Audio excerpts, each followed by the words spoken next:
have to depend on it.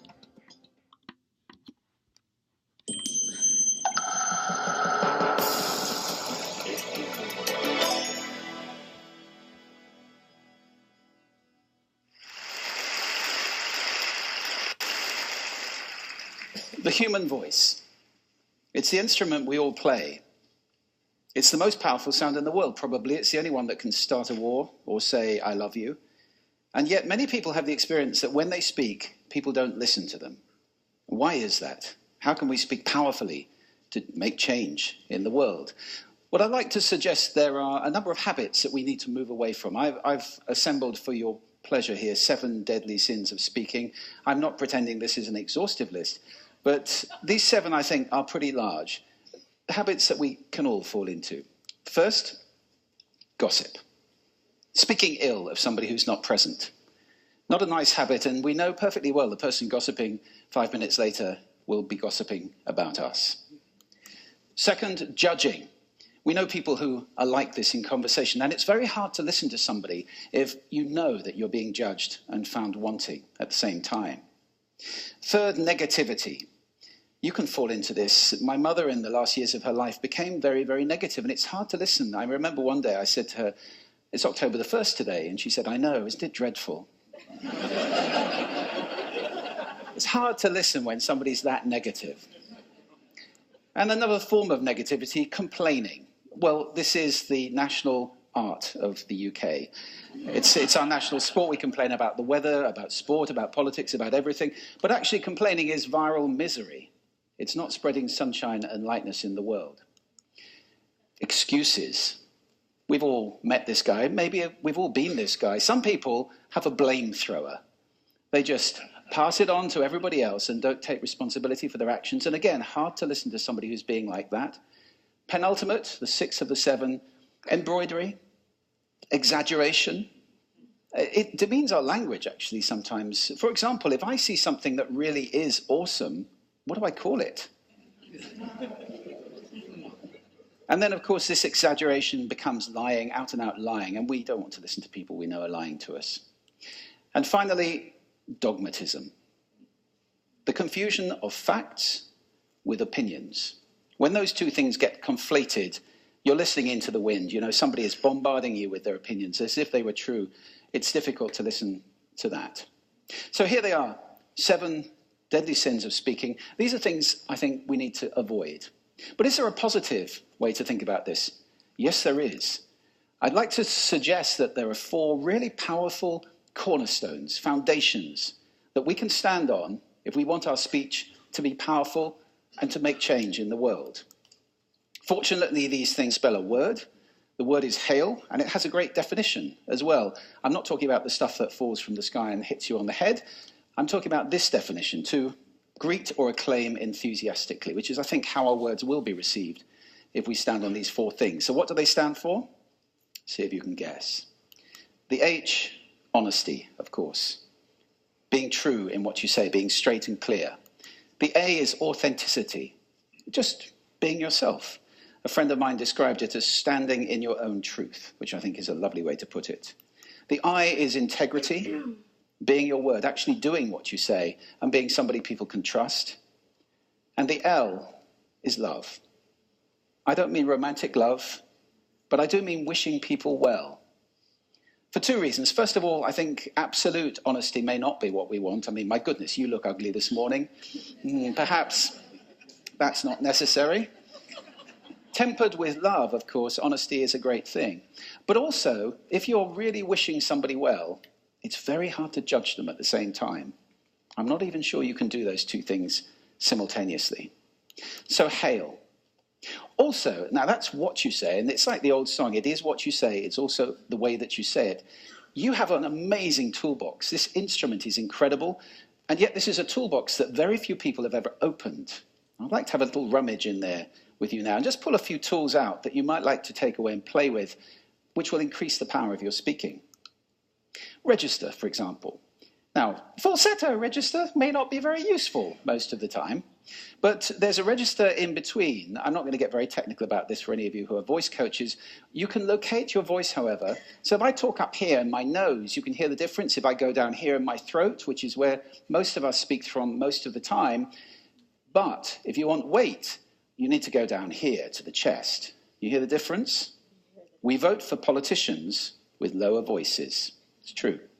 Because we associate depth with power and with authority. That's register. And we have timbre. It's the way your voice feels. Again, the research shows that we prefer voices which are rich, smooth, warm, like hot chocolate. Well, if that's not you, that's not the end of the world, because you can train. Go get a voice coach.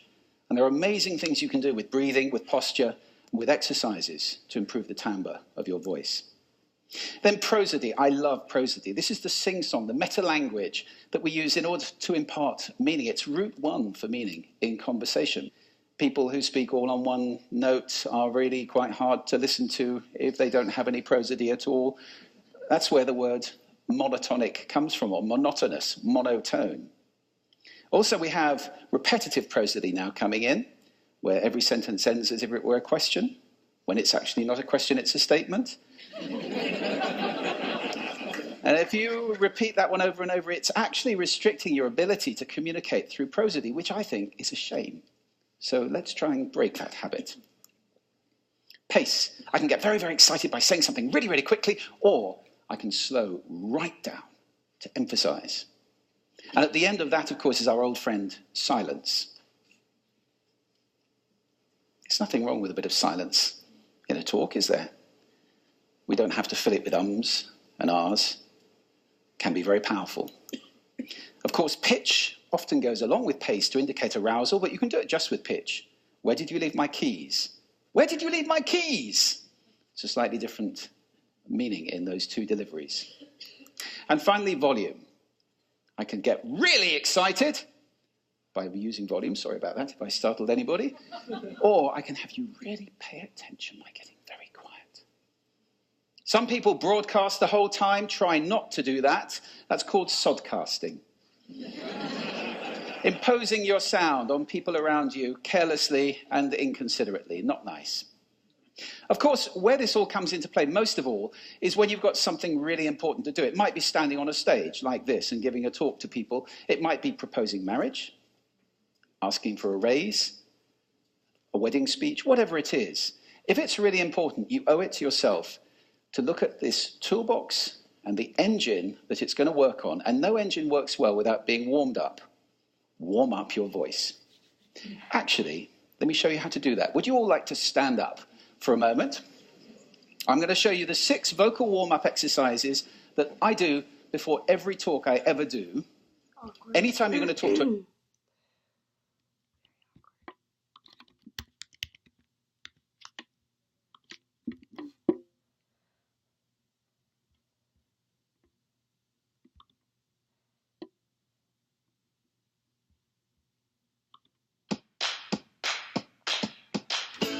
Like, but that doesn't mean you should eat you don't love, or that doesn't love you back. That's why we do what we do. We make delicious Heat and Love meals and juices prepared from organic plants and fresh ingredients. At Bistro, eating healthy is as easy as showing up on your doorstep to put a smile on your face. We deliver happiness to busy people.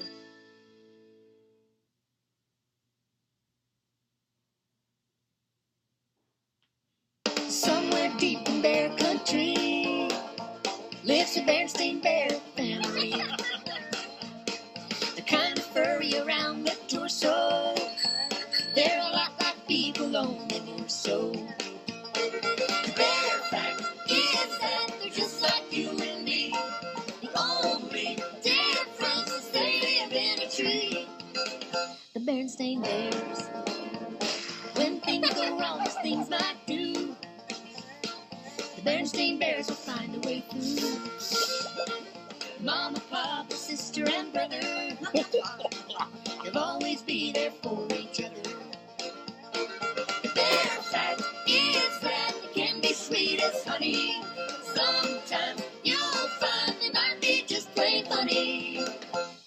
Berenstain Bears. The Berenstain Bears.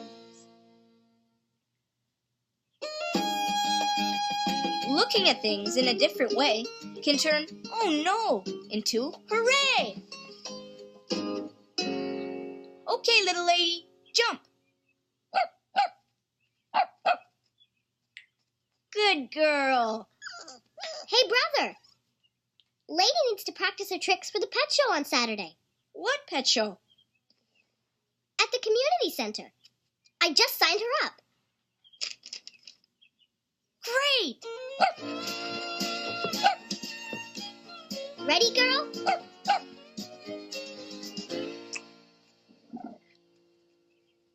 Good girl, little lady. Hey, wait a minute. It says only one cub per pet.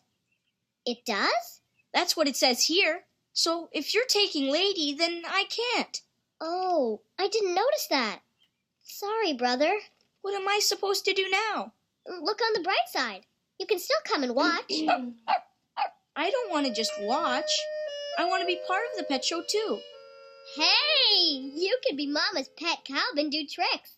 Can you catch a ball in your teeth? Very funny. Okay, let's think of something else.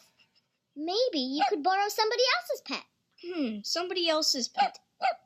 That's a good idea, sis. And I know just the pet.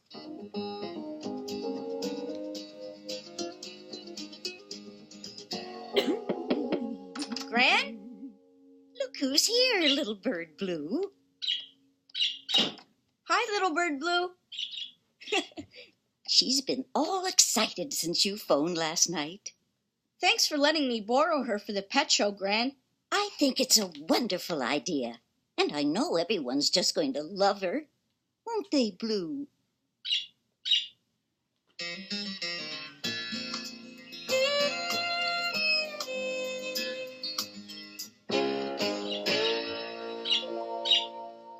What you got there, brother?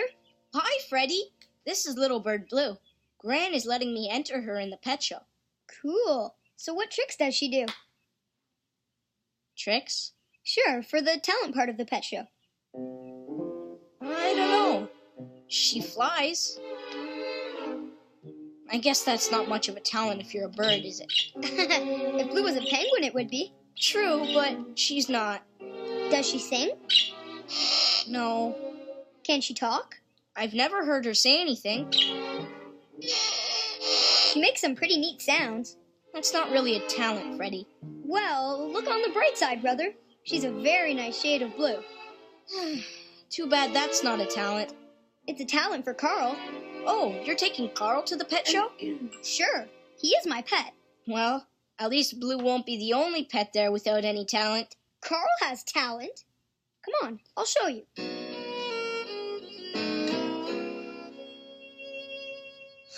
Carl does have a talent for looking like a plastic toy. I know. He can sit for hours and not move a muscle. But wait till you see his hidden talent.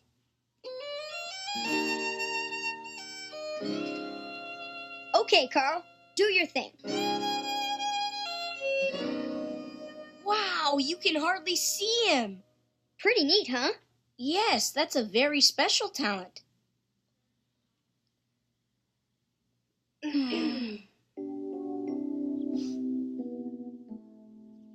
Okay, little bird Blue.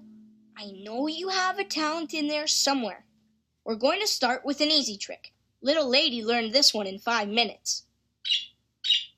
All you have to do is fly through the hoop. Don't be scared. Nice and easy. That a girl? No, through the hoop. Okay, I think you're going to like this trick better. This is a super tasty, crunchy sunflower seed. And all you have to do is play catch. Catch it in the air, and you can eat it. Ready? Go!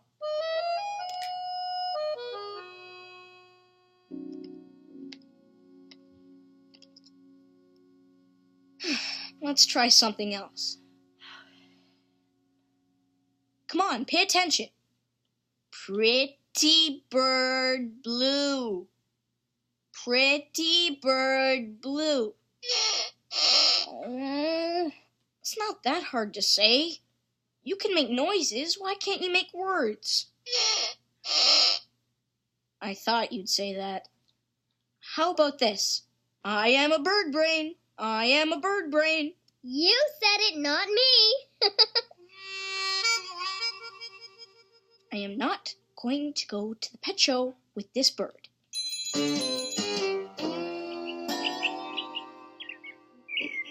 Good morning, Mr. Robin.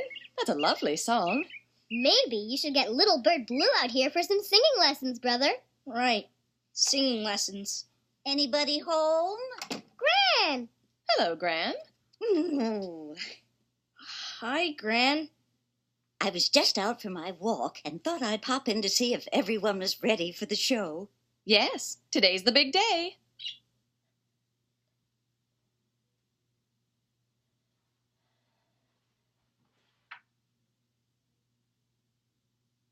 If you write anything on your computer, you need to get Grammarly. I write pretty much all day, and Grammarly makes my writing better. As a student, I like that it's free. It actually is correcting everything as I'm writing it. Grammar errors, spelling errors.